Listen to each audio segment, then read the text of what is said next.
Bonjour, c'est reparti avec la suite des coupes, donc des gouttes dans le tarot de la fleur de fougère. Au niveau de l'analyse, comparaison, ajout de folklore sur les cartes. Donc, je pense que je vais abandonner l'idée de faire une seule vidéo par suite, parce que j'ai vu la dernière fois que c'était pas faisable, mais c'est pas grave, on va faire un petit bout de cette suite et puis dès que j'atteindrai les 40 minutes, je la scindrai en deux.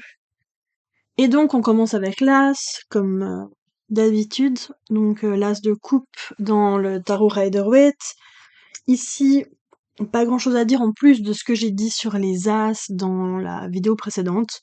L'idée, c'était d'avoir une carte qui correspondait un petit peu à l'As du Rider-Waite-Smith, avec cette eau qui était très présente, qui représente aussi le solstice d'été. Et encore une fois, voilà, j'ai demandé à Vasilissa de réillustrer la petite icône qu'elle avait créée, qui est en haut de la carte, en aquarelle, hein. On a gardé la colombe et l'eau en dessous avec les petits nénuphars. Et, euh, et voilà, pas grand-chose à dire de plus sur cette carte.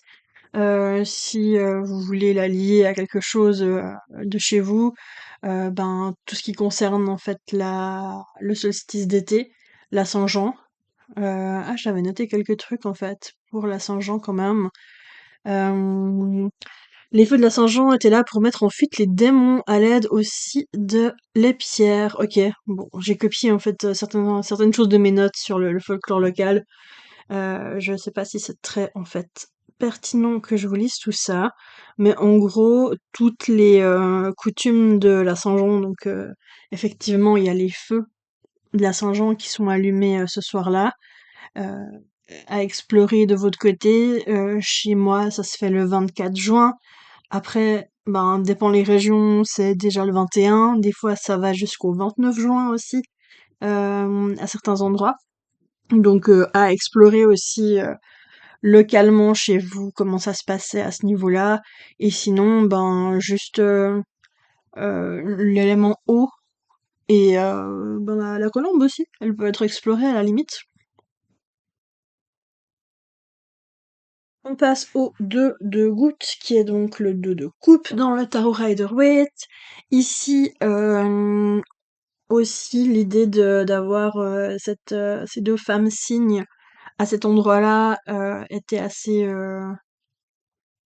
je pouvais pas trop louper, disons, l'opportunité de la mettre là, étant donné que les signes dans leur façon de se mettre en couple pour toute la vie, au niveau fidélité, harmonie, ça matchait très bien avec la signification de la carte à l'endroit. Et ces femmes signes dans le folklore qui se retrouvent sous d'autres formes dans beaucoup d'endroits en fait, euh, qui se font voler leur peau animale par un humain. Et donc, une fois que l'humain fait ça, comme je l'explique dans le livret, l'homme en général, euh, il possède cette femme et il la prend à la maison pour avoir des enfants et puis l'avoir comme femme. Et du coup, ça nous amène dans le côté manipulation et contrôle de la situation de la carte à l'envers. Donc ça allait vraiment bien avec. Niveau comparaison, ben on a deux personnes face à face aussi, mais après ça s'arrête là. Et ah oui, j'avais marqué aussi, sans le vouloir en fait, Vasilissa a vraiment dessiné un endroit que je connais. Je lui avais pas du tout demandé de dessiner ça, mais c'est vraiment un endroit que je connais dans une petite forêt en Valais que j'avais trouvé vraiment magique, qui se trouve à Arolla. Et, euh, et ouais, ça m'a fait sourire quand je l'ai reçu parce que ça m'a beaucoup plu. Au niveau des livres que j'ai par rapport à cette carte, il y a une légende. Ah, le livre, il est dans la pile pour les cartes d'après, mais en gros, c'est pas grave, parce que je vais pas vous le lire en entier. Mais il y a une légende qui s'appelle les signes du lac noir. Le lac noir en question, parce qu'il y a beaucoup de lacs noirs, C'est celui qui se trouve dans le canton de Fribourg. Et ça raconte l'histoire d'un petit garçon qui se promène au bord d'un lac et qui va s'aventurer dans le lac et des cygnes sont là. Le petit garçon est censé se noyer quand même, enfin on comprend qu'il est en train de se noyer. Les cygnes arrivent et on comprend aussi qu'en fait les cygnes ne sont pas vraiment des cygnes simples, c'est des êtres féeriques. Et donc ils conduisent cet enfant vers un royaume immergé et, euh, et voilà. Après, je vous laisse lire si vous voulez lire l'histoire en entier. Elle se trouve très facilement sur Internet si jamais. C'est une légende qui a été écrite par Victor Tissot, T-I-2-S-O-T. Mais je pense que vous pouvez aussi trouver plein de choses sur les signes par chez vous. Et ben Vassilissa est dans le livre qu'elle a illustré. Il y a aussi une page avec ces petites femmes oiseaux. Voilà, le texte est moins pertinent pour que je vous le lise, mais voilà, c'est le genre d'art qui m'avait aussi plu chez elle et que je lui ai demandé de refaire sur ses, sur ses cartes. Et sinon, j'avais aussi noté quelque chose dans ce livre-là. Alors, je vous avoue que j'ai noté page 25, mais que je ne sais plus ce qu'il y a page 25 par rapport à cette carte dans ce livre. Hum, hum. Ah voilà, je pense que c'est ça, voilà. Celui qui désire épouser une fée doit s'emparer de la peau de cygne ou de phoque déposée sur un rocher le temps d'une baignade. Ouais, juste avant, il nous explique qu'on a ces dames qui se baignent en enlevant leur peau. Sachez néanmoins qu'une telle union se soldera par l'envolée de la belle une fois son bien retrouvé.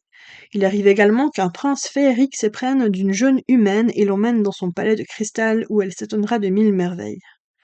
Voilà, comme ça vous donne une idée de ce genre de légende.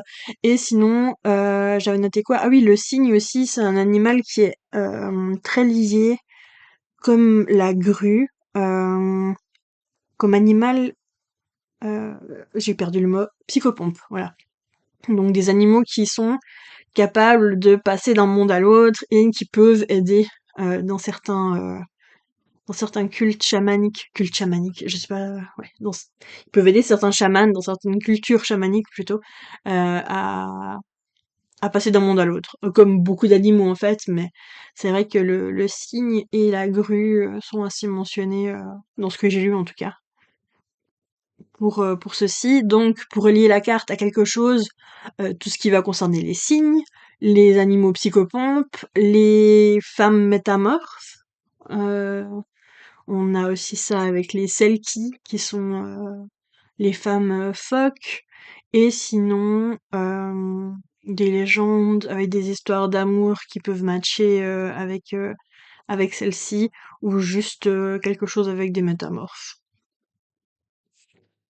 J'ai rapproché un tout petit peu la caméra parce que j'avais peur qu'on voyait pas très bien les cartes, même si normalement, si vous suivez ces vidéos, c'est que vous avez le tarot, donc vous pouvez voir les cartes, mais ouais, si on peut voir comme il faut sur la vidéo, c'est vrai que c'est pas mal aussi.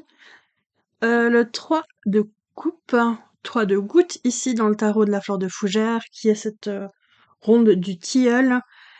Ici, ben j'ai eu l'idée en lisant ce livre de Richard Halley de mettre cette carte-là en ayant donc l'opportunité de faire figurer ces danses des fées. Et je l'explique dans le livret, mais je veux relire 2-3 passages de différents livres par rapport à ça. Ça aurait pu être un autre arbre. Là, il se trouve que le livre m'a bien inspiré pour donner le nom à la carte. Et donc il nous dit le soir venu, vous observerez peut-être depuis votre fenêtre le bal, le bal des elfes d'été qui aiment à tourner en dansant autour de son tronc en rondes hypnotiques qui vous transporteront ailleurs le temps d'un rêve ou d'une nuit enchantée. Et à la page d'après, il donne une tisane des elfes.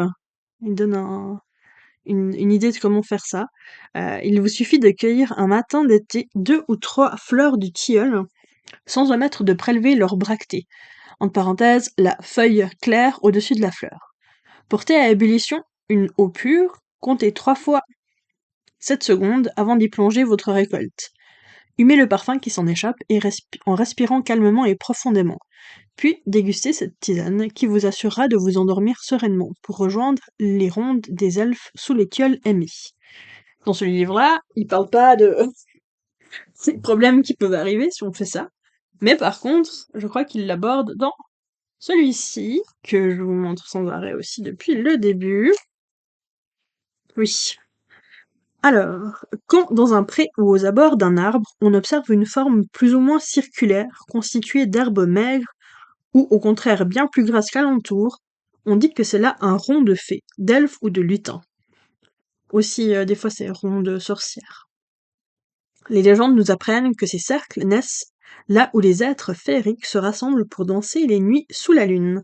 Surprendre de telles assemblées n'est pas bon, les créatures auraient vite fait de vous entraîner dans leur danse, jusqu'à ce que vous en ressortiez mort d'épuisement. Pour y échapper, vous pouvez rapidement vous déshabiller et vous rhabiller à l'envers, ou encore vous déchausser et placer votre pied gauche dans votre chaussure droite et vice-versa. Voilà, pour ce livre-là, Vassilissa, dans son livre à elle, hein, enfin, dans le livre qu'elle a illustré, elle a aussi écrit certains textes, en plus d'illustrer. Et là, je crois que c'est elle qui l'a écrit, ouais, complètement. J'aime beaucoup cette illustration qu'elle a faite avec ces petits champignons qui dansent. Et donc, le texte est là. Elle écrit ne dansez pas les rondes si vos pieds fatiguent vite, car le rythme endiablé des fées n'est pas à prendre à la légère. Tous ceux qui se sont retrouvés entraînés des nuits durant dans des danses sans fin, s'ils étaient encore là, ils vous le conteraient sûrement avec engouement.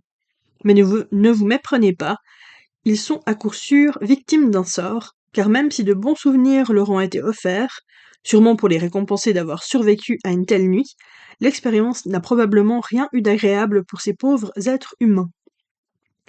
Il n'est pas rare que les fées invitent dans leurs rondes nocturnes les personnes ayant la malchance de passer par là. Même s'il est parfois possible de refuser ou de fuir, la plupart du temps vous n'en aurez pas envie, tellement la scène que vous verrez semblera merveilleuse.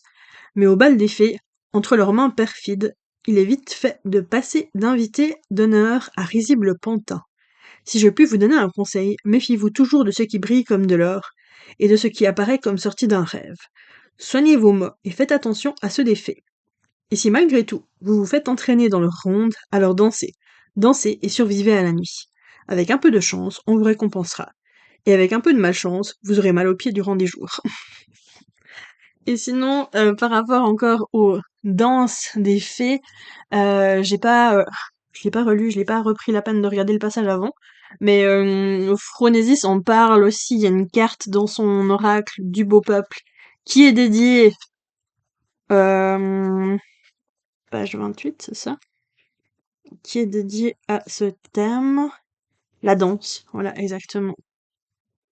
Exactement. Dans le folklore, le beau peuple mène la danse, une danse endiablée, irrésistible, magique, suscitant le réveil et la joie de l'enfance. Mais la danse féerique est à double tranchant. Voilà. Comme ça, vous avez deux, trois petites infos en plus sur la danse chez les fées.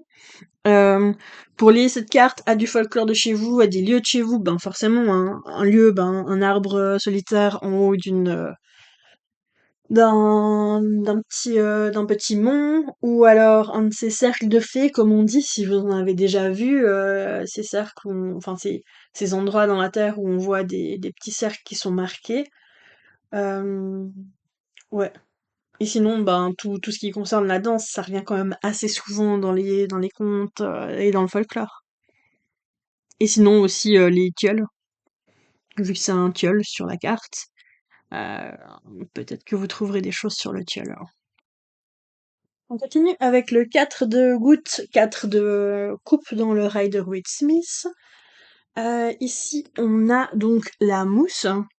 Euh, j'ai bien repris là quand même l'idée, enfin j'ai demandé à Vasilissa de bien s'inspirer de la carte du Rider-Waite, où on voit cette personne hein, justement assise, triste, et qui voit pas, enfin ici, qu'une coupe lui est tendue et dans la carte du tarot de la fleur de fougère, la personne ne voit pas les petits êtres qui sont bien planqués quand même, hein, qui sont là. Et ici, on en a encore deux. Et j'avoue que en fait, avant que le tarot soit édité, j'en avais vu que deux. J'avais pas vu qu'il y en avait un deuxième là avec l'autre. Je voyais que le grand. Donc voilà. Je les avais pas tous vus non plus. Et donc il voit pas qu'il y a ces petits êtres de mousse qui ont cette mouche magique à côté de lui et qui, comme je l'explique dans le texte, cette mousse permet de voir le monde invisible et ça illustre donc le fait que parfois on est triste et que la solution est juste là, à côté, sans qu'on sache la voir.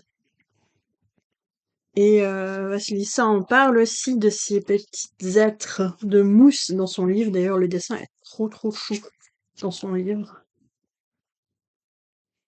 J'aime beaucoup trop ça. Et dedans, elle parle justement de ces petits êtres qui sont des Most Vibration, donc des petites femmes de mousse. L'aspect doux, discret, ainsi que le manteau de feuilles et d'humus renvoient à des créatures allemandes très intrigantes.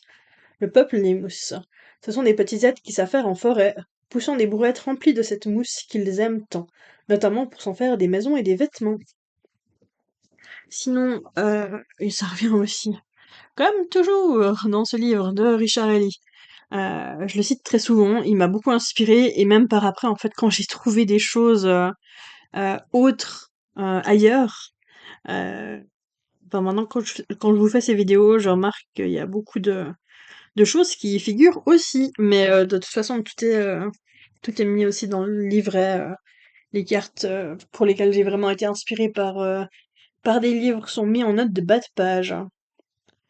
Et, euh, et donc dans son livre sur le sujet des mousses, il dit que la mousse est tissée par les fées et qu'elle est riche en magie et qu'elle est prélevée sur les racines d'un chêne assure d'en emporter un peu de son prodigieux pouvoir. Et il est de bonne coutume de prélever un peu de mousse d'une forêt féerique et de la placer à votre retour dans un coin de votre jardin. Voilà. Et que si on la dépose sur les paupières, ben ça rend visible ce qui ne l'est pas.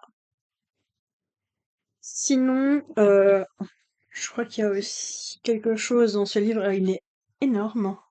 Il s'appelle Le Grand Livre des Esprits de la Nature, et il s'appelle pas comme ça pour rien, il est vraiment énorme. Et page 83, ouais, on a aussi Le Peuple des Mousses. Ça reprend vraiment ce qui est dit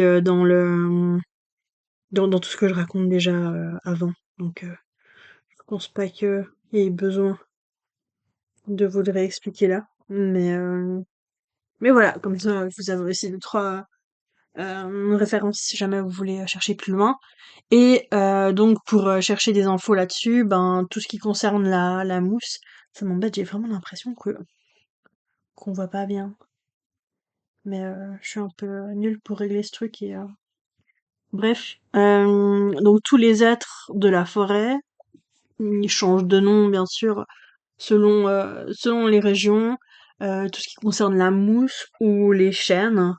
Et voilà, c'est ces petites Moss Weibchen en allemand ou Moss Maiden en anglais.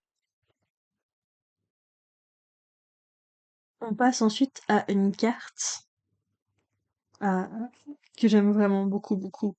Vraiment beaucoup. Qui est la carte de Kretzilan, le 5 de coupe, 5 de gouttes.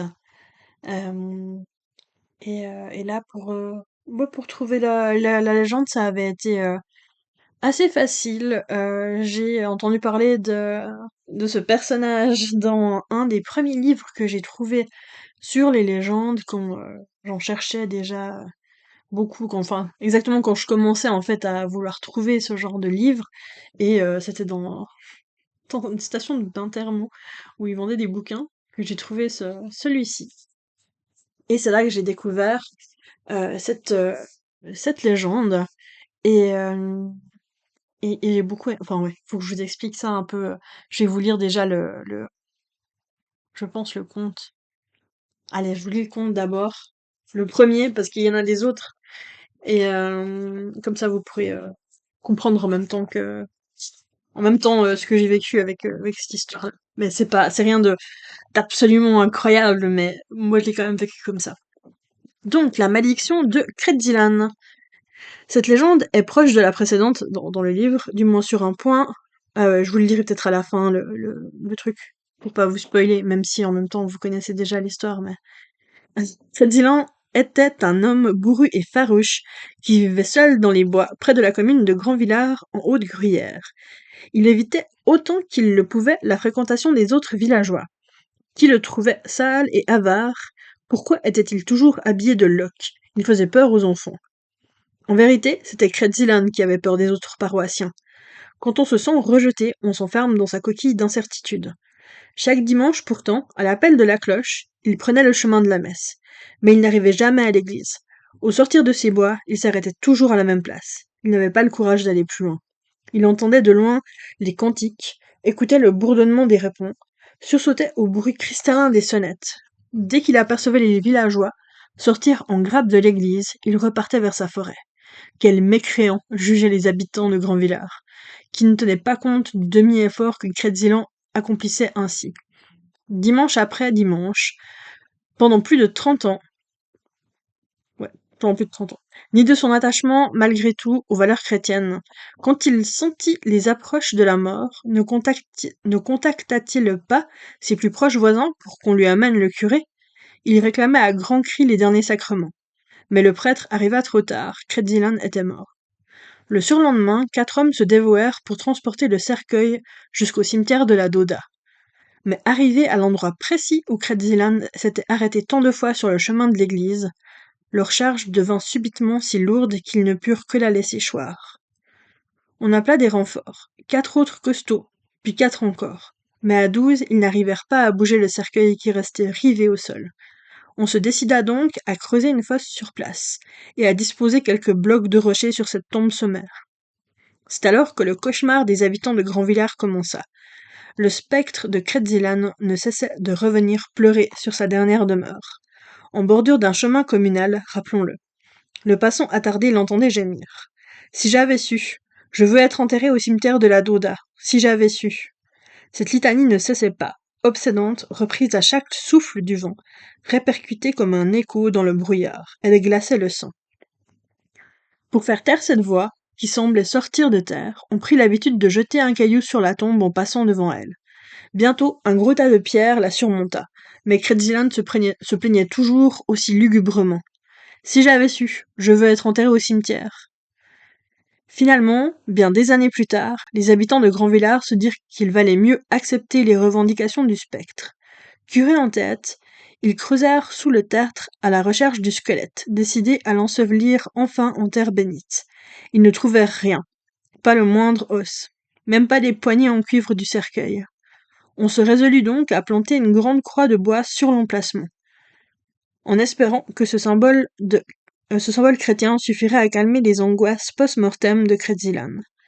Et depuis, effectivement, on n'est plus si sûr que c'est sa plainte qui se mêle parfois au sifflement du vent, ou au chuintement d'un oiseau de nuit. Et donc j'avais lu ce conte, je m'étais dit, ben il va vraiment super bien là, on a décidé de l'illustrer comme ça, j'avais pas tellement d'images à ce moment-là, donc j'avais demandé à Vassilissa d'illustrer un fantôme dans la forêt, et puis de faire une petite croix sur un endroit où on pouvait imaginer un petit tas de pierres pour sa tombe. Je lui ai demandé vraiment mot pour mot un chemin qui entre dans une forêt de jour et un tas de pierres avec un fantôme juste en dessus et une croix. Et ce qui est fou, c'est que Vassilissa a fait une croix qui ressemble beaucoup à la vraie. Parce que ce qu'il faut savoir, c'est qu'au moment de créer le texte, vraiment, j'avais jamais vu cette croix. J'avais seulement lu le texte sans indication du lieu où je pouvais la trouver, donc je savais même pas qu'on pouvait la voir. Et en fait, elle a fait vraiment une croix qui, je trouve, ressemble à la vraie. Alors, j'ai pas du tout envie de faire de montage sur la vidéo, du coup, je vais essayer de vous le montrer sur mon téléphone ici. Mais donc, vous voyez la croix ici. Donc, on a cette petite croix avec un petit cercle autour. Et ça, c'est la croix de Credzilan en vrai. Donc on a vraiment aussi cette croix avec le petit cercle au milieu. Et j'ai trouvé ça incroyable déjà. Rien que ça, déjà, c'était incroyable, hein. Et vraiment l'endroit est trop, trop, trop, trop joli. En fait, je sais pas pourquoi ça m'a touchée autant, de l'avoir vu en vrai. Hem, je sais pas pourquoi, mais ce monsieur, en plus, ouais, parce qu'il a vraiment existé. Ça, je sais pas, ça me touche beaucoup. Il voulait aller à la messe avec les autres. Il passait pour un mécréant, mais en fait, il avait juste peur d'aller avec les autres. Et qui a été enterré là, à l'Azir de la Forêt, avec la vue sur la chapelle. Parce que c'est ça qui est fou, c'est que en fait, si j'essaie de vous montrer, là, on est juste derrière la croix, la route qui passe devant, et juste, ploup, là derrière, là, le bâtiment qui est là, ça, c'est la chapelle. Donc en fait, c'était vraiment pas loin. Et le fait ouais, de voir cette croix-là, avec vraiment juste la vue sur la chapelle où il voulait être enterré, je sais pas, ça m'a un peu retourné. Et un autre, un autre truc à expliquer par rapport à cette carte justement, c'est que ben moi j'ai lu cette légende sur Kretzilan et ben voilà, après le tarot est parti en impression. J'ai l'impression que là, en parlant d'impression, j'ai vraiment l'impression que c'est nouveau, que ça fait pas je sais pas, j'ai l'impression que c'est flou. Mais donc, après que ce soit parti en impression, donc il y a eu lecture, relecture du texte, du tarot, validation et tout, et un peu après, j'achète ce livre, qui est absolument incroyable. C'est un abbé qui l'a écrit, en plus, c'est un abbé du canton de Fribourg qui écrit plein de choses sur le folklore. Et ça me paraît tellement bizarre, j'arrive pas à comprendre tout à fait ce qu'il croit ou pas, parce qu'il le décrit jamais sans aucun jugement. Mais bref, dedans, il nous parle justement de cette légende. Et en fait, je vois la carte avec l'emplacement de la croix, et surtout, je sais pas si vous allez si vous allez voir, c'est marqué croix à Gillian. Et en fait, j'ai appris par après que son prénom, effectivement, c'était Gillian, et que Kretzilan, ça veut dire la croix de Gillian. Voilà, en patois. Donc, la carte s'appelle Kretzilan, dans le livret je l'appelle Kretzilan, mais en vrai, ben sachez que le nom de cette carte, ça veut dire la croix de Gillian en patois. Et voilà, j'ai trouvé ça m'a fait bizarre, je sais pas. Dans son livre, donc il dit toujours sur la route, un peu avant le village de Grand Villard, se trouve une croix. Elle rappelle l'endroit où l'on aurait été contraint d'enterrer un mécréant nommé Gillian. Son corps refusait d'être transporté au lieu saint de la Doda. Et il y a une légende aussi avec la chapelle qui est trop bien. Avec non. Oui, allez, on n'est plus à ça près. Où on dit qu'en fait, il y avait une dame qui avait perdu son fils et qui avait suppliqué le curé de cette église de dire une messe le soir ou le lendemain pour son fils. Et le curé était avait très envie plutôt de partir à la chasse au chamois. C'est un truc qui revient tout le temps dans le folklore, dans les pays, dans les cantons, enfin dans le canton fribourgeois, surtout en Gruyère. Et la chasse le dimanche, en plus, normalement, c'est interdit, hein. Donc il hésitait à plutôt aller à la chasse et il se réveille effectivement le dimanche matin et c'est la chasse qui l'emporte, il part. Et comme souvent dans les légendes où on décide d'aller à la chasse plutôt que d'aller à la messe, ben il se fait prendre dans un éboulement. Et en arrivant au paradis, on lui dit ben en punition, tu vas devoir hanter cette chapelle et attendre que quelqu'un qui ne connaît pas ta malédiction dise une messe pour toi à ta place dans la chapelle. Et voilà. Donc on dit que son fantôme est toujours là-bas et qu'il attend encore que quelqu'un vienne dire une messe. Et elle est super jolie, cette petite église en plus. C'est une chapelle en fait, pas une église. Et on y est allé aussi. Et voilà. C'était pour l'histoire de la petite exploration de ce lieu qui était vraiment cool. Enfin cool, façon de parler. Pour lier cette carte à un lieu près de chez vous, ou à une légende, ben tout ce qui parle des fantômes, des amérantes ou de Monsieur Bizarre qui vit dans la forêt. Je pense que ça doit se trouver. Ici, je pense que ça va aller vite. On est sur le 6 de coupe, donc 6 de goutte dans le tarot de la fleur de fougère.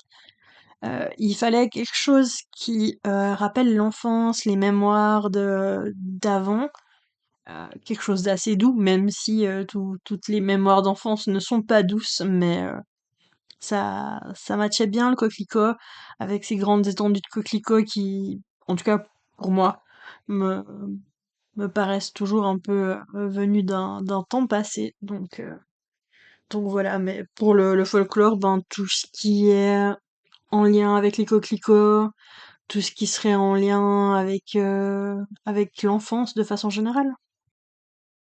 On passe au 7 de coupe, donc le 7 de goutte, et ici on a Nukumati. Nukumati, je ne sais plus où j'ai lu quelque chose sur lui, et je ne retrouve plus rien du tout sur lui.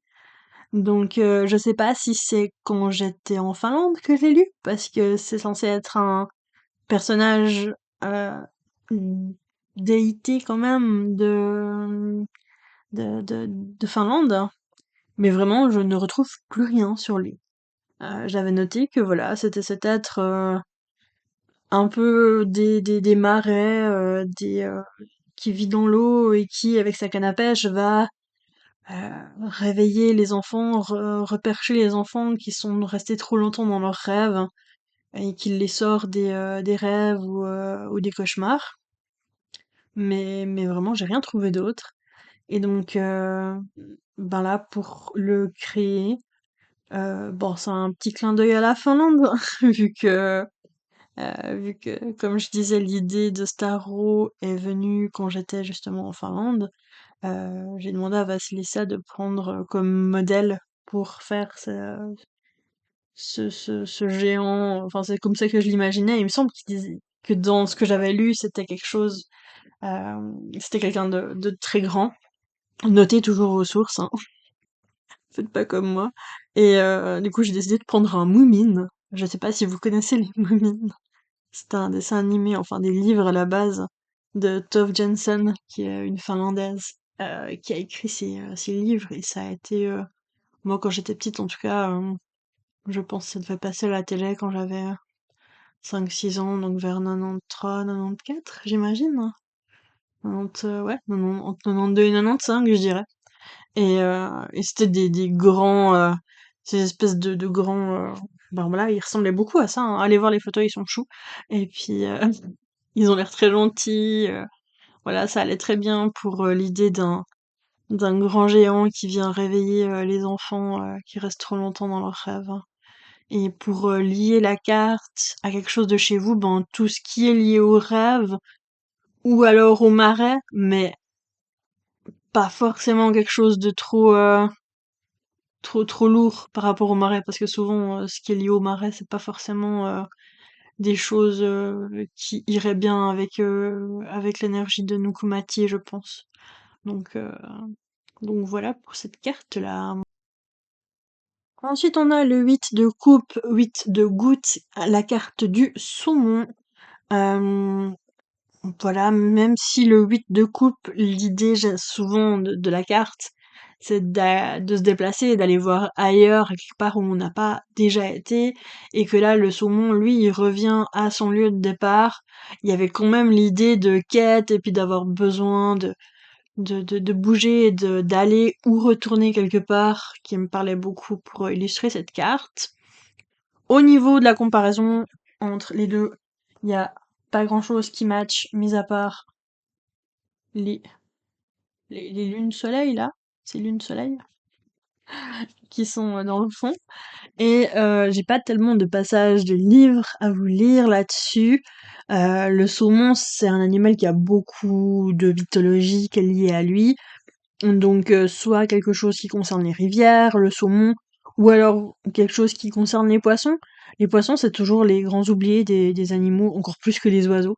Donc voilà, si vous avez quelque chose sur les poissons dans votre folklore, ben ça pourrait aussi aller avec la carte du saumon. Je pense qu'on fait encore cette carte avant de passer à la suite. Donc ici, on a le 9 de coupe, donc le 9 de goutte dans le tarot de la fleur de fougère. Pas de ressemblance entre les deux cartes. Et pour trouver l'idée, c'est de nouveau le livre Inviter des fées dans votre jardin qui m'a sauvée. Parce que c'était pas facile pour moi de trouver quelque chose. Je sais pas pourquoi après coup, parce que c'est une carte qui parle de enfin, je la lis à la chance et du coup, ben, je sais pas. Dans... Ça a été compliqué à trouver. Mais dans le livre, il dit pour attirer la chance ou le gain, cueillez une campanule et demandez-lui haut et fort l'objet de votre désir avant de la placer dans votre chaussure. Et donc, ben, pour la lier à quelque chose de chez vous, là non plus, j'ai pas beaucoup de d'infos, mis à part ça, tout ce qui concerne les campanules ou les fleurs à clochettes, ou des légendes qui parlent de chance, de porter chance. Je pense que ça peut être pas mal. Donc on va s'arrêter là pour cette vidéo-là, ce sera très bien, ça fera une vidéo un tout petit peu plus courte, et je reprends avec le 10 de coupe dans la vidéo prochaine. À bientôt!